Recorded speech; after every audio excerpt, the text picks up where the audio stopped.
नमस्कार दोस्तों, मैं नरेंद्र इंस्टीट्यूट में आप सभी लोगों का हार्दिक स्वागत करते हैं। प्यारे दोस्तों, जैसा कि विश्वविद्यालय द्वारा निर्धारित है कि 14 सितंबर को आज दूसरे पाली में पेपर होगा बीए सोशल साइंस और बीए आर्ट का। मैं उससे संबंधित कुछ वीडियो आप लोगों के लिए इस वीडियो में कुछ ऐसे निर्देश लेके आया हूँ जिसका पालन शायद आप लोगों को करना चाहिए, क्योंकि ज़बरदस्ती इसलिए नहीं है कि आज के परिवेश में सभी लोग स्वतंत्र हैं और कुछ उनका निश्चित मत भी हो सकता है।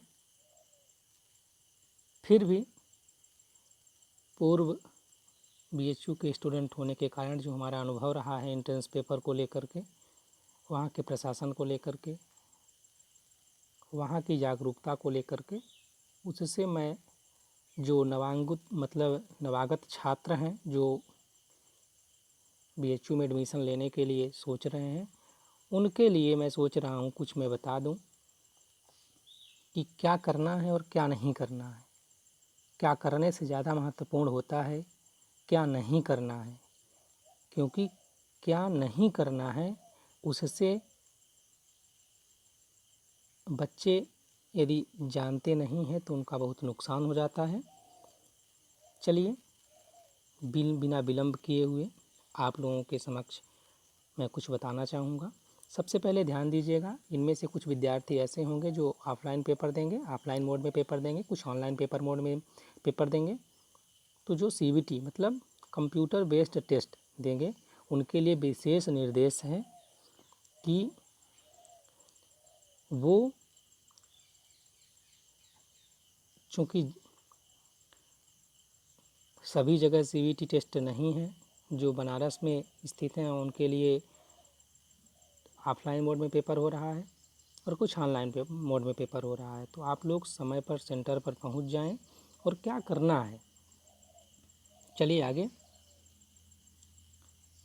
परीक्षा कक्ष से पहले परीक्षा कक्ष में सब्र बनाए रखना और हमेशा सकारात्मक तरीके से सोचें।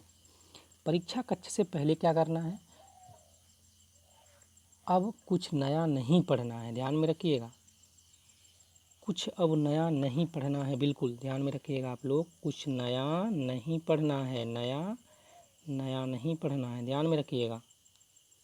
जो आप पढ़ चुके हैं उसी को आप दोहराएंगे केवल, और केवल वो दोहराएंगे जो बीएचयू का पेपर है 7-8 साल का। 1-2 साल का पेपर मेरे यूट्यूब चैनल पर भी है। मैंने पूरे 7-8 वर्ष के पेपर आप लोगों को नहीं प्रोवाइड करा पाए, इसलिए मैं आप लोगों से क्षमा प्रार्थी हूँ। परीक्षा कक्ष से पहले आप लोगों को टाइम पर पहुँच जाना है। अपने एडमिट कार्ड के साथ में जो एक आईडी प्रूफ लिखा होगा उसको आप विशेष रूप से ले लीजिएगा। एक फ़ोटो ले लीजिएगा और फ़ोटो वहाँ चिपका कर जाइएगा एडमिट कार्ड के बगल में जो प्लेस बना हुआ है वहाँ, और जहाँ पास बगल में जगह दी हुई है साइन करने की, वहाँ पहले से साइन आप लोग मत करिएगा, ठीक है। फिर परीक्षा कक्ष में सब्र बनाए रखना। जैसे ही आप लोग परीक्षा कक्ष में पहुँच जाएंगे, वहाँ एक महत्वपूर्ण बात है कि सब्र बनाए रखना है आपको। किसी भी प्रकार के नकारात्मक सोच से आपको बचना है, बिल्कुल बचना है, क्योंकि नकारात्मक सोच आपके इतनी महत्वपूर्ण तैयारी में आपको गर्त में डाल सकती है, ध्यान में रखिएगा। फिर है सकारात्मक सोचें। हमेशा आपको अपने मन में 100% ये मान के चलना है कि हमें यहाँ दाखिला लेना ही लेना है, इसलिए हम दाखिला लेने के उद्देश्य से यहाँ फॉर्म भरे थे, तैयारी किए थे, और आज हमको यहाँ दाखिला ऐसे पेपर देना है, बिल्कुल कतई गलती नहीं करना है कि हमको दाखिला वहाँ मिले। और दाखिला कैसे मिलेगा हम इसके आगे बताएंगे। चलिए आगे देखते हैं कितने क्वेश्चन सॉल्व करें, सबसे महत्वपूर्ण क्वेश्चन है ये। कितने क्वेश्चन सॉल्व करें, कितने क्वेश्चन में मेरा वहाँ एडमिशन हो जाएगा, मेरे मनपसंद का सब्जेक्ट मिल जाएगा। जैसे कोई हिस्ट्री ऑनर्स में लेना चाहते हैं, कोई पॉलिटी लेना चाहते हैं, कोई इकोनॉमिक्स लेना चाहते हैं, कोई ज्योग्राफी लेना चाहता है ना, कोई साइकोलॉजी लेना चाहता है, कोई सोशियोलॉजी लेना चाहता है। और सभी लोग सोचते हैं कि हम ऐसे विषय को लें जिसमें से तारतम्यता बनी रहे और हमारा आगे का करियर बना रहे। जैसे कुछ लोग इकोनॉमिक्स में लेना चाहते हैं, इकोनॉमिक्स लेना का मतलब लेकर उसमें अपना करियर बनाना चाहते हैं। कुछ लोग पॉलिटिकल साइंस को अपना प्रिय विषय मानते हैं, कुछ लोग इतिहास के अध्ययन में रुचि रखते हैं, कुछ लोग साइकोलॉजी और सोशियोलॉजी में अपना रुचि रखते हैं, उसमें अपना करियर बनाना चाहते हैं। तो आप लोग ध्यान में रखिएगा, आपको जनरल के लिए 200 प्लस क्वेश्चन करना है, 200 प्लस। आपको एक बात और ध्यान रखिए, आपको वहाँ तो न तो टॉप करना है, न तो टॉप करने का कोई मतलब है। वहाँ केवल एक बात है कि आप इतने क्वेश्चन करिए कि आपका वहाँ केवल सिलेक्शन हो जाए। सोशल साइंस में 460 सीटें हैं शायद मेरी जानकारी में, और 710 के समथिंग आर्ट में सीटें हैं। जो सोशल साइंस के विषय हैं वहाँ हिस्ट्री है, पॉलिटी है, इकोनॉमिक्स है, ज्योग्राफी है, शायद ज्योग्राफी नहीं है, ज्योग्राफी आर्ट की सब्जेक्ट है, और साइकोलॉजी है, सोशियोलॉजी है। और बीए आर्ट में आप लोगों को ऑनर्स में हिंदी, संस्कृत, तमिल, तेलुगु, फारसी, जर्मन, जापानीज, इटालियन, ये कुछ विदेशी भाषाएं भी मिलेंगी, उर्दू, अरबी, ये सब भाषाएं हैं। तो और साथ में ज्योग्राफी भी है जो कि आर्ट में है ऑनर्स के लिए। तो विशेष रूप से ध्यान में रखें कि आप 70 क्वेश्चन करें, 70 प्लस मतलब 200 प्लस आपके यदि मार्क्स होते हैं तो आपका सिलेक्शन अच्छे से हो जाएगा, ये ध्यान में रखिए आप। लेकिन फिर भी यदि आपसे ज़्यादा क्वेश्चन बन रहा है तो आप कितने कर सकते हैं, 75 कर सकते हैं। कुछ अच्छे टैलेंटेड बच्चे होंगे 80 क्वेश्चन, 80 प्लस क्वेश्चन भी कर सकते हैं, 85 प्लस भी क्वेश्चन कर सकते हैं, और कुछ ऐसे बच्चे हैं जो 100 प्लस कर सकते हैं। तो ध्यान में रखिए कि इस 100 प्लस क्वेश्चन करने में ये ध्यान में रखिएगा कि कहीं आपका जो कन्फ्यूज क्वेश्चन है उसमें आप लगातार टिक करते चले गए और यहाँ 100 प्लस क्वेश्चन कर दिए और आप पता चला कि नेगेटिव मार्किंग के चक्कर में फंस गए और आपका सिलेक्शन ना हो। इसलिए ध्यान में रखिएगा कि आप यदि 80 प्लस सही क्वेश्चन करते हैं तो सही क्वेश्चन के आपको 3 मार्क्स मिलेंगे और गलत क्वेश्चन के आपके 1 मार्क्स कटेंगे।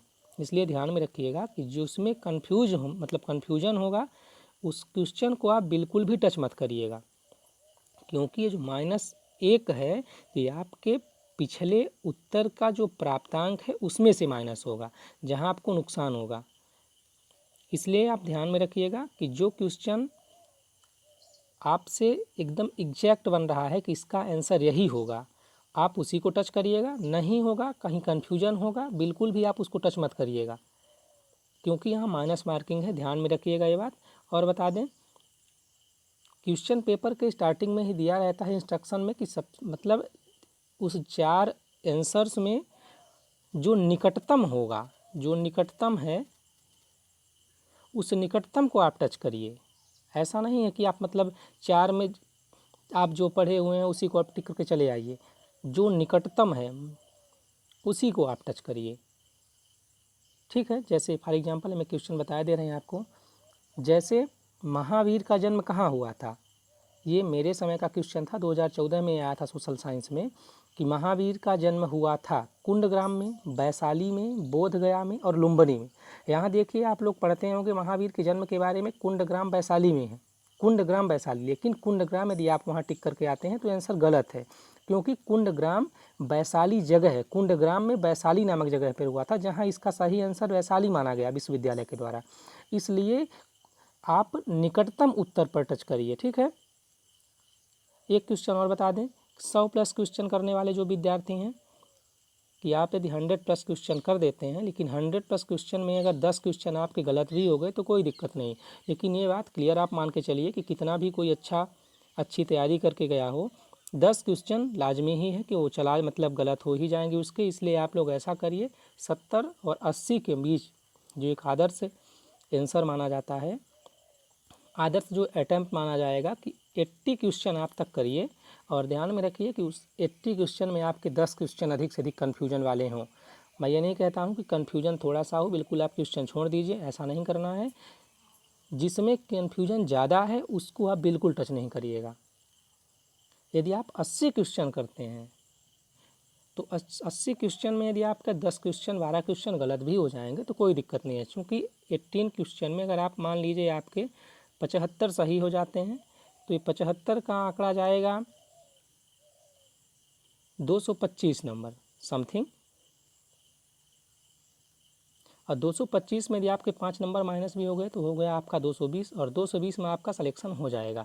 इसलिए आप ध्यान में रखिएगा कि ऐसे क्वेश्चन आपको अटेम्प्ट करना है जिसमें 210 20 प्लस आपके नंबर आए, तभी आप लोगों का सिलेक्शन वहाँ हो सकता है।